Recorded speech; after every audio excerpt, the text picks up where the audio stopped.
This is Sarah, the pivoter here. I've got Suzanne from Zhuzhong Consulting, and we're here today to talk about the secret art of common sense. Thank you for being here. It's my pleasure. So this is actually my first live where I've got my interviewee with me. Most of the time it's always inviting a co-host. So this has been fun to set up and figure out, like, where do we sit? You can't see our feet, but we might be playing footsie under here. And just to be aware, this is not a PG-rated interview. There may be some peppering of swear words, so expect I try not to. So expect to have a lot of fun. But the reason why we chose this topic is because actually common sense is not so common. And there are a lot of things in life that we take advantage of, and we all assume, right? And assuming is where the first error takes place. So I met Suzanne. She is the founder of Zhuzhong Consulting, and she does many things, but she works with Feng Shui and Bazi readings, which is Chinese astrology, for those of you who don't know, but I'll ask her to go into that more. And we met through a networking group that we're both part of, which is called BNI here in Hong Kong. And I'm a big consumer of astrology things. I find it fascinating, and I always find it interesting to kind of overlap what different people do and how to take that information and leverage it practically within my own life. And that's what Suzanne's approach offers. So without further ado, Suzanne, could you introduce yourself to us, please? Yes, so thanks for the introduction. My name is Suzanne, and I'm a Chinese metaphysics master.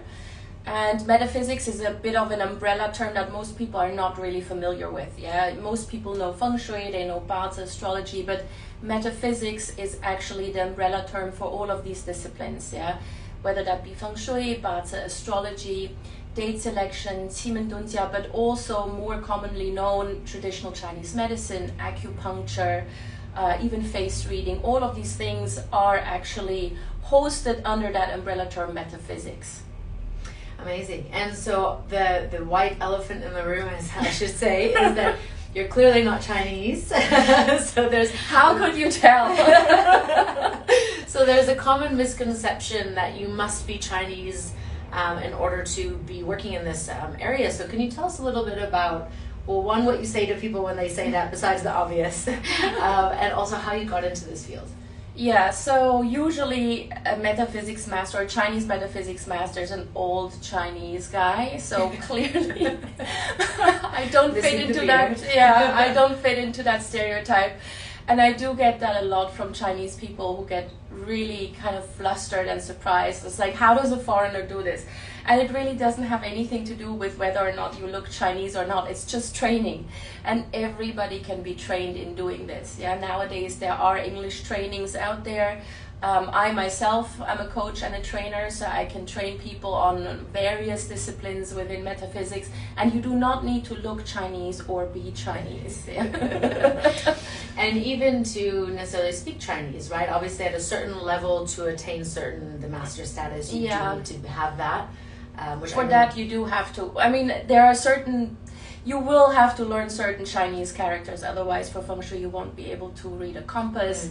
Or in Bazi astrology you need to be able to read a bloody Bazi chart. Yeah, there's a lot of Chinese characters, and if that freaks you out, then that's probably not your thing. But I mean, it's very limited. You don't need to be fluent in a language by all means.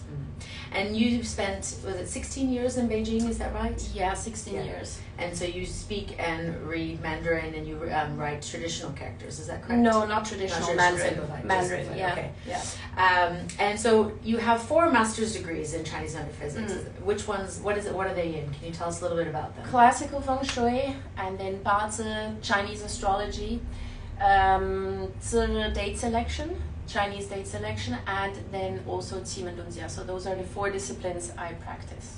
Okay, thank you. And what is your most common service that you find people gravitating towards you for? Mostly it would be Feng Shui and astrology, because Feng Shui is something that most people have heard about, and it requires relatively little involvement of the client. I just go there, I do my measurements, and then I kind of explain what needs to be changed, what needs to be done. So that is something that most people have affinity with. And then the second most common one would be the Bazi astrology readings. although that requires people really to be open enough to make a change, if not in mindset, then at least in behavior. Because in order to change your destiny, you actually need to change the way you approach life. And that's a tough thing for most people, myself included. Definitely. I mean, I do the same thing. You know, I work with people going through transition and change, and you know, to get something that you've never had, you have to do something that you've never done, and that's not always easy. And when we live our life, right, we develop these deep grooves, these patterns, and it's very easy to just get sucked into them. But through awareness, then we can make these changes. Exactly. And I think what I really enjoyed about the Bodza reading that I had with you was learning what are, obviously some of them I knew very clearly about myself, but others it was, you know, like having this mirror of these are your traits and these are the things that you are very strong at or struggle with, and then how you leverage that. So I think some people might go in thinking that this is the answer to all their problems, or you're going to give on the silver platter, like, here, do this and you get $1 million. Oh, I wish I could do that. I would give that to me as well. We probably wouldn't be on IG Live, we'd be like on CNN or something instead. But it was just really helpful and very practical steps and advice that you gave me. And so, you know, we're talking about common sense. So from the Bodza reading, you know, Chinese astrology, you're looking at somebody's time of birth, date of birth, and the location. Location, not so much. That's really irrelevant. Okay. That's more relevant in Western astrology, although even I'm not that familiar with Western astrology. But for Bodza, you don't really need the birthplace. It's just date and time of birth. And then also, because I know one of the things that you've mentioned with a lot of your videos is that the reason why the time is so important is, and not necessarily the place, is because time is not linear, right? So this is kind of one of the harder concepts of Chinese metaphysics that comes into play here. But can you give us an example of, you know, a Bodza reading and what someone could expect when they have one? Right. So the way I do it is that I really try to focus on what the positive aspects are that the client can come back to as a default. Yeah, a lot of times when clients come to me, they go through a crisis or they have some sort of problem and they don't really see a way out. And if you then just harp on the negative and you're like, oh my God, this doesn't work out, that doesn't work out, that avenue is closed for you, that's really not a very empowering reading. You need to first re-establish hope and faith that things are going to get better. And you do that by really focusing on what the strengths of the client are and how they can use those strengths in this particular situation that they're going through.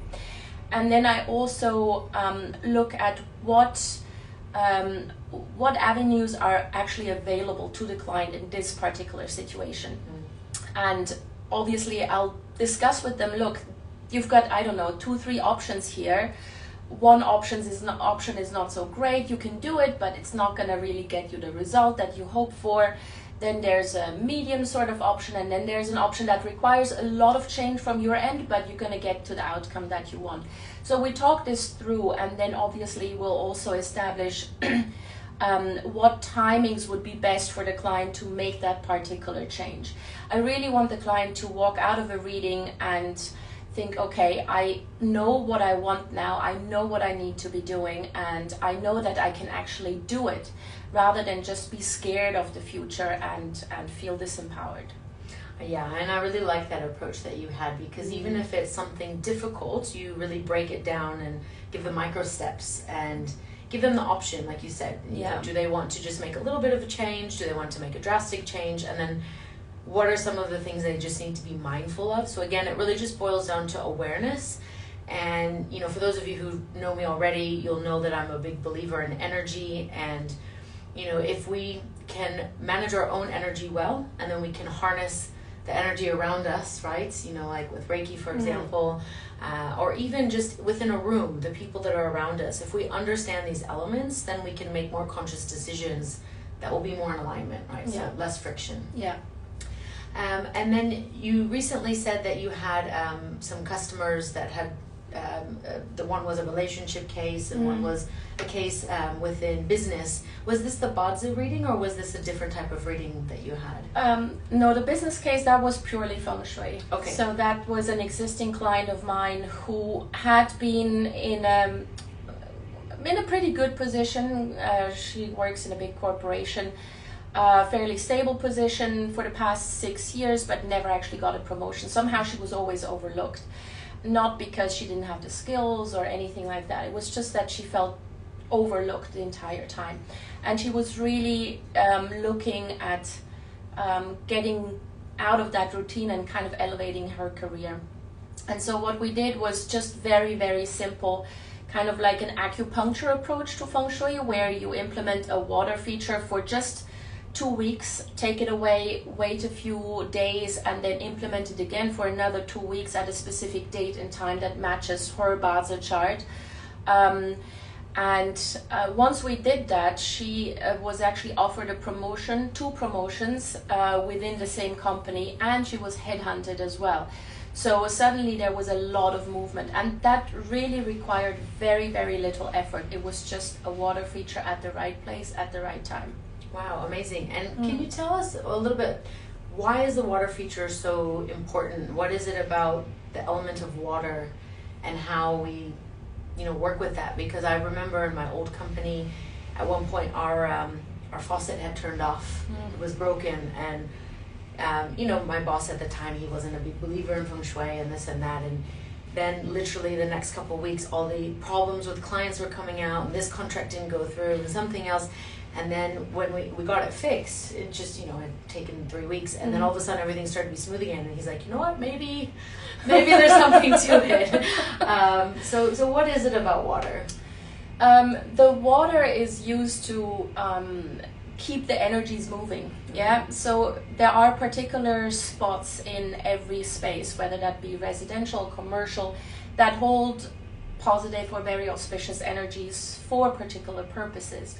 And in order to move and shake them up and trigger them and activate them, you need to have a moving feature there. Now, either you can just be that moving feature yourself and stand there and move the entire time, or you put a water feature, which is much, much easier. So this is why we use water. And water is just generally a very, very important tool in Feng Shui, because the qi itself, the energy itself, is created by the interaction of water and outside features, mountains. So that actually creates new life energy, which is why we're using it. And sometimes we use moving water, sometimes we need to use still water, depending on what outcome you need. Okay, that's very interesting. And that makes a lot of sense. I mean, I use water a lot as an analogy, but anyone who kind of works with the elements or is a surfer or spends time out in nature will understand that. And it's like blood in our body, it has to move. It can't just be stagnant and sit there. So by having this water moving through an area instead of something getting stuck there, then it can be washed away. So that's amazing. And so that was the Feng Shui. And so then was it similar as well with the client for the relationship issue? The relationship issue, well, we used a few approaches because that was a client of mine in the US, and obviously we can't travel. So that was a little bit more difficult. I couldn't go for a Feng Shui audit. She was going through a really upsetting divorce, and her goal was to finalize that divorce in the smoothest way possible, and then actually getting into a new relationship. And what we did here was, rather than doing a full Feng Shui audit, I worked with just annual influences, which is much, much easier because all you need to know is a direction without actually knowing what's outside necessarily. And we make sure that she aligned herself with energies that are fairly peaceful, that facilitate a friendly environment and harmonious relationships. And we also picked a particular date that would be very good to sign the final divorce agreements. So that made it fairly smooth, and she's now actually best friends with her ex-husband. And once that was all done, we used Timendunzia to manifest a new relationship. Now, Timendunzia is sort of like, it's a spiritual approach within Chinese metaphysics that helps you connect to the universe. That's one application of it. And we just pinpointed a particular energy that she needed, and that she needed to use during a meditation and tap into and request this relationship, this new relationship from. And that took about a month until that actually worked, and she's now happy in a new relationship. Amazing. And I think, coming back to our title for this live, The Secret Art of Common Sense, a lot of what I'm hearing when you describe this, and obviously I know what you do, but as I was thinking from the perspective of someone just listening in now, is you're giving them the information, the data, and the tools to be able to then make decisions. So you're empowering them to, choose. It's like one of those old school books where you choose your own ending, right? Yeah. You have the options, which we always have, but a lot of times we've got blinders on, and we don't want to believe something. We don't want it to be true. We don't want to have to work that hard, or the sunk cost fallacy. We think, oh, I've done this for so long, then I must keep doing it.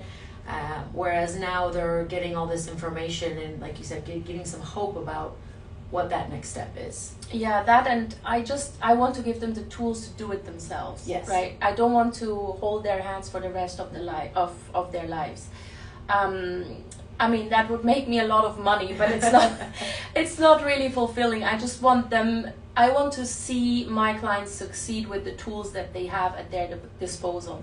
And if you use those tools consistently, if you have a completely new awareness of what you're actually capable of, then this helps to propel you forward no matter what crisis you're going through.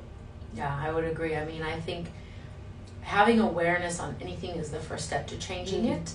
And, also just being aware and not having those blinders on, not ignoring what might not be your strengths, and that type of thing is super important. And so whether or not those of you who are watching are kind of skeptical still about this type of practice, if you then go from nothing to all of a sudden spending, days or every week looking at your own business or your own personal life and really consciously thinking about how you can shift things, you will shift something, right? It's that in the program that you took from mine, where I talk about the I am statements, right? Yeah. If you start to envision yourself already as the person who does a certain thing, or who has the promotion, who has the amicable separation or the new relationship, whatever it is, then you start making decisions in alignment with who that person is, rather than just taking an action. Because making a mistake and doing something bad is very different than I am bad, right? And so by identifying with this new version of yourself, you start to make actions that actually fulfill it. Exactly. And just, small changes. You don't need to make a complete radical change. If you just change like a small thing every day, like a 1% change every day, that actually adds up to quite a lot over a year's time. Yes. And it's about consistency. Yeah. Yeah. So do you have some clients that work with you on a regular basis? Could you tell us a little bit about, obviously I've done the Bazi reading, and I had my Chimia Dujia, so I know what my superpower is, who I'm connected to, and the Feng Shui. And I have to say, from the Feng Shui, that was one thing I was probably quite skeptical on doing it, but I thought, why not? I'm going to give it a try. And I really do think that helped highlight to me, as you said, just certain things to be aware of. And then that made me focus my efforts more consciously. Yeah. So whether or not you believe in that, I believe in energy. And if you're taking advantage of the most auspicious time or the most auspicious location, and you're really focusing your intent, and we know that the way we think can put us into a positive situation and change our behavior, then of course it'll change things for you. So I thought that was very fascinating. And after the Feng Shui audit with Suzanne, I did notice a difference in my business and just in some different flow states. So I highly encourage anyone who's curious to definitely reach out and give it a try. But yes, can you tell us a little bit more about outside of those kind of main things, how people work with you? Well, I do have quite a lot of regular clients who come to me mostly at the end of every year to get a Feng Shui update, because we need to prepare every year for the new energies that are coming in, and those are usually very, very small adjustments. Once you've done the comprehensive audit, it's just a matter of shifting a few things and aligning yourself and your property with the new energies that are coming in.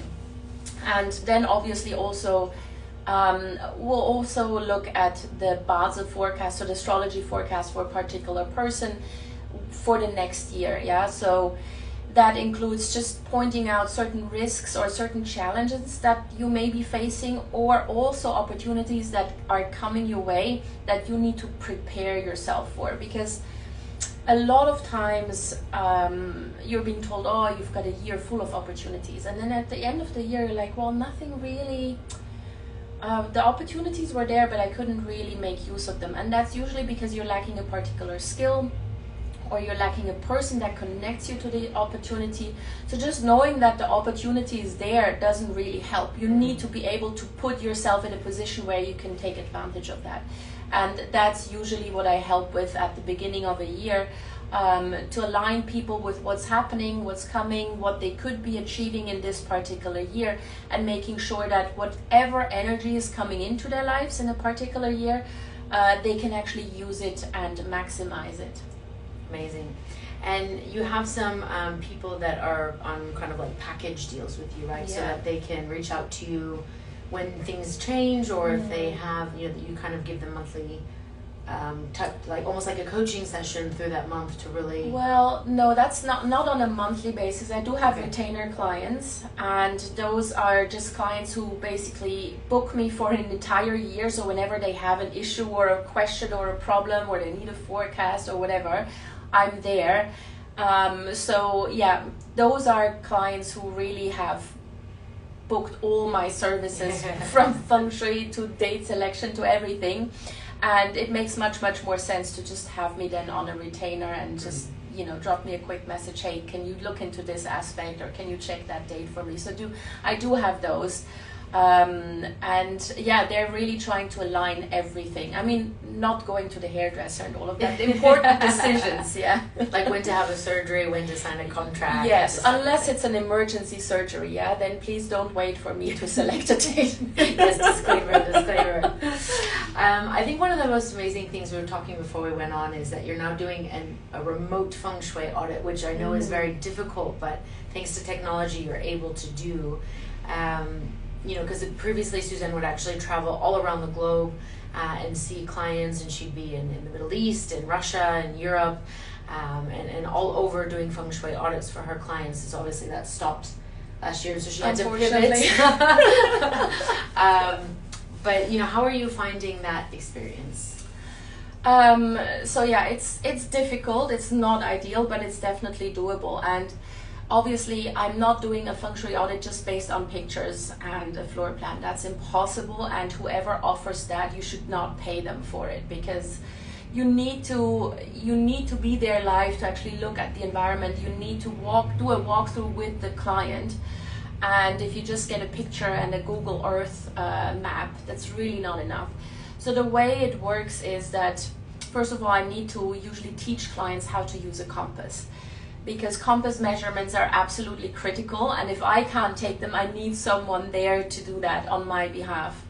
And then I am there with the client over a Zoom call or whatever video call, and we go from room to room. We also do outside measurements, and I see the entire environment, and I tell the client where to stand, what kind of measurement to take. We'll take notes, we'll take pictures, we'll take videos. So it's a process. It's obviously, as I said, it's not ideal. I prefer to be there in person, but you kind of need to change with the times, and the times we're in forced us to change. So yeah, it is absolutely doable. It just involves a little bit more client, it has more client involvement than usual. Yeah. And I think, so for those of you watching who may have done Feng Shui before as well, I know I've had some friends do it. The difference with Suzanne is you'll get like a 60-page report, a very comprehensive report with your flat floor plan and the directions for where everything is and why as well. Not just put something here and do this as the remedy. It's why do you need to do that, and when and how and all of that. So you're actually learning through the process, and so I was really surprised, and that made me also then, after I messaged her a million times, just understand, why am I even doing this? Why is it important? And how it was going to benefit me. And then, for example, there was one that I chose not to do, but it wasn't, like a critical one. It was just more of an added benefit. Mm-hmm. And so I didn't stress myself out over not being able to do it. And so that was, the choose your own ending kind of aspect of it. And I could still do it at some point, but, I think this is the main difference. And so you learn the why, you learn the how, you get this information that you can refer back to. And she's here in Hong Kong, so taking advantage of while she is here, because as soon as borders open up, I know she's already got like the open plane ticket booked. So definitely take advantage of that. But for Bodzi readings and Qimian Dujia, would you, if you start traveling again, do you do those remotely on Zoom? Oh yeah, those I can always do on Zoom. They're fairly straightforward. That's just like a 1 hour consult, and they can be done in person or over Zoom anytime. Okay, perfect. Yeah, I highly recommend, if anyone's not had one, to try at least the Bodzi reading, because it tells you about you, and yes, you can go and read about Taurus or Dragon or whatever it is in the newspapers and magazines, but those are very generic, obviously. Mm-hmm. So having your exact information is going to make it very unique to you, and you'll get some insights into yourself. I remember thinking, as I was sitting there with Suzanne, I had just met her, right? And so I'm thinking, none of this stuff is on social media. How could she know this about me? How could she know that this is what I was like as a kid, and then I changed into this? Did she call my mom?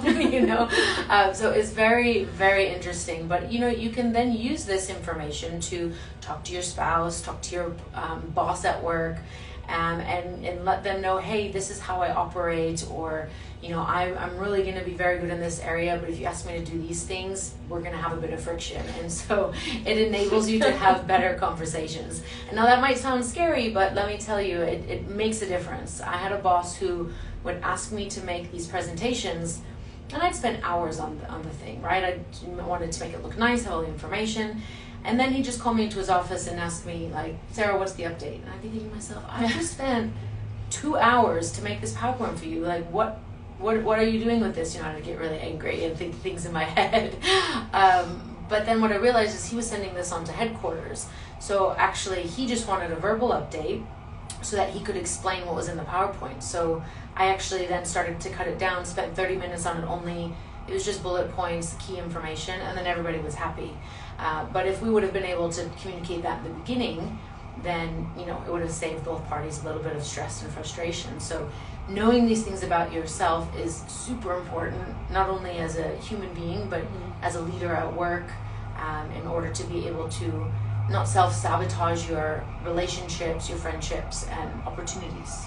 Yeah, correct. Absolutely. Yeah. And we're all very good at self-sabotaging sometimes, Oh yes, even with all the information we have. No matter how many books you read, how many courses you take, all of this stuff, there's always a new level to be learned, something to unlock. So, amazing. Do you have anything else that you want to share with us? Any maybe kind of common sense tips that you'd like to share with people watching? Well, the most common sense tip probably that I always tell my clients is if someone tells you that you're going to have a bad year because whatever, astrology sign, don't believe it. Yeah, you're not going to have a bad year. Even if you're going through a year that has challenges, it doesn't mean that you're going to just stumble and never get up again, or that you're completely going to fail. Not at all. As long as you embrace change, you can make even a difficult year a really, really good year. And that's why Bodzi comes in handy. Yeah, we can actually check, okay, so it may be a challenging year, but what do you need to do to actually make it still happening for you? So don't ever think you're going to look at a bad year ahead. That's just not going to happen. I agree with that, because last year, most of you know that I lost my corporate job. but it ended up being, like it was in 2008, the best thing that happened to me. And I pivoted, because I'm Sarah the Pivoter, and I created 2 businesses, and one of them as well was just a chance opportunity that I decided to say yes to, rather than just moping and complaining that things were against me. And so it's not easy when you're going through it, and sometimes it feels like you're treading water for a long time. But if you surround yourself with people who support you, and you make sure you take time to reflect back on what you've overcome, and maybe something I can share as well from the common sense perspective is think back to the hardships you've had in your life. We've all experienced them, and just because our hardship, if we compare to someone else's, we may think is not so great, I want you to stop doing that, because you're living your life, and so it doesn't actually matter what's happened to anybody else. It does not negate what's happened in your life. So go through and just think about these kind of major hurdles and obstacles you've overcome, and then post that up somewhere. I did that exercise actually last year in the summer after a few months of starting up the businesses and just feeling a bit frustrated. It was taking time to get traction. And then I did this exercise and I was like, wow, there's actually quite a few big things in my life that I was able to overcome and then pivot into different areas or find success in other ways. And it just gave me that self-confidence and that self-trust back, rather than thinking, oh gosh, I'm not going anywhere. Because sometimes we just, we feel like we're not going anywhere, but actually we've made a lot of progress. We just aren't able to feel it ourselves yet. So that was a really helpful exercise for me too. Yeah, learn to be proud of yourself. Yeah, and I think that's another thing is most of us are very shy, right? When it comes to this, we're shy to share about our successes because we don't want to be seen as, the sin of pride or being over the top or arrogant or what have you. But you do need to celebrate the wins, what worked well as look at what could be improved. There's always something that can be improved. You'll always evolve and change. Your personality as we get older will start to shift. Different things will bring you joy. We'll calm down a little bit and not necessarily need to be driving so hard or getting irritated so easily. I know that my patients, I was just thinking about this in the yoga teacher training. If I tried to do yoga teacher training in my 20s, God help whoever would have been in my class. I would have been like, what is wrong with you? Why can't you do it? Instead of, actually helping guide them and coaching them the way that they should be coached. Whereas, now I have a lot more patience.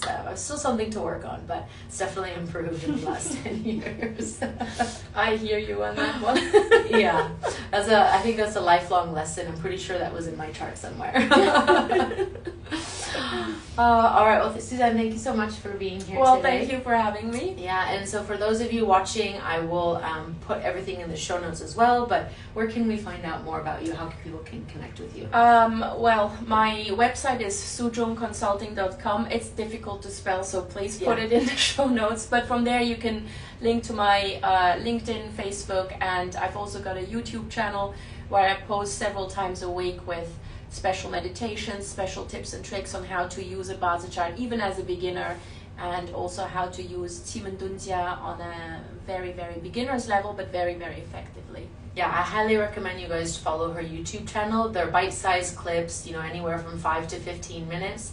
And again, they teach you the why and just very practical advice on what you can do. And at the very least, it's going to get you thinking about whatever that topic is, whether it's your business, your personal life. You will then be spending some time to focus on this area. And again, where attention goes, energy flows. So I highly recommend that. She's not on Instagram, and that's why we had the pleasure of doing this in person today. But I will make sure her website and all the other links are there so you guys know how to find her. Thank you. Yeah, you're very welcome. Thanks, guys. We'll see you later. Bye. Thank you. This is Sarah, the Pivoter here. I've got Suzanne from Suzhong Consulting, and we're here today to talk about the secret art of common sense. Thank you for being here.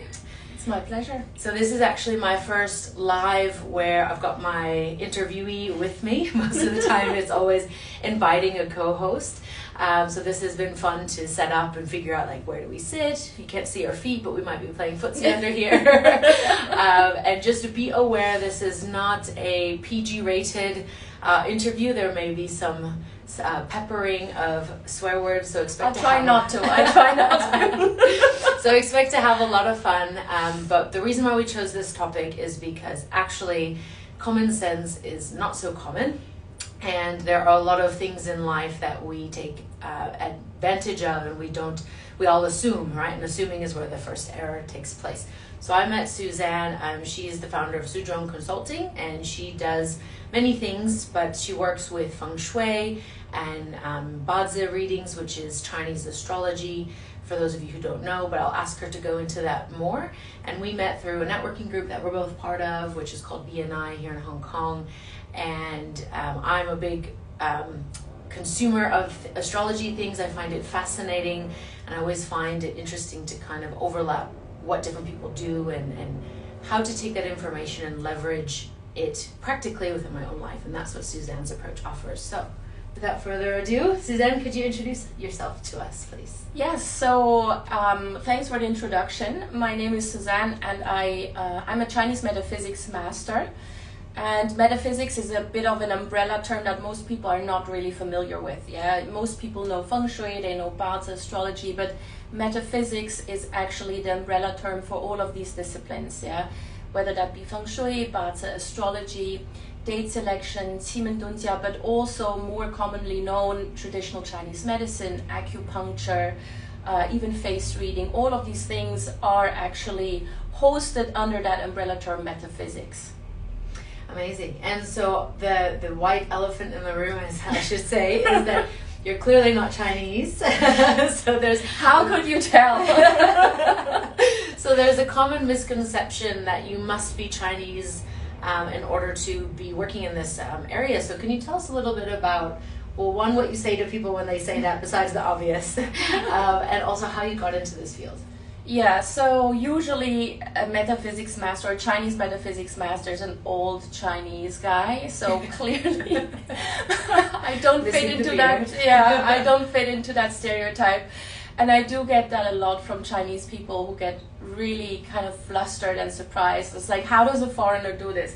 And it really doesn't have anything to do with whether or not you look Chinese or not. It's just training. And everybody can be trained in doing this. Yeah, nowadays there are English trainings out there.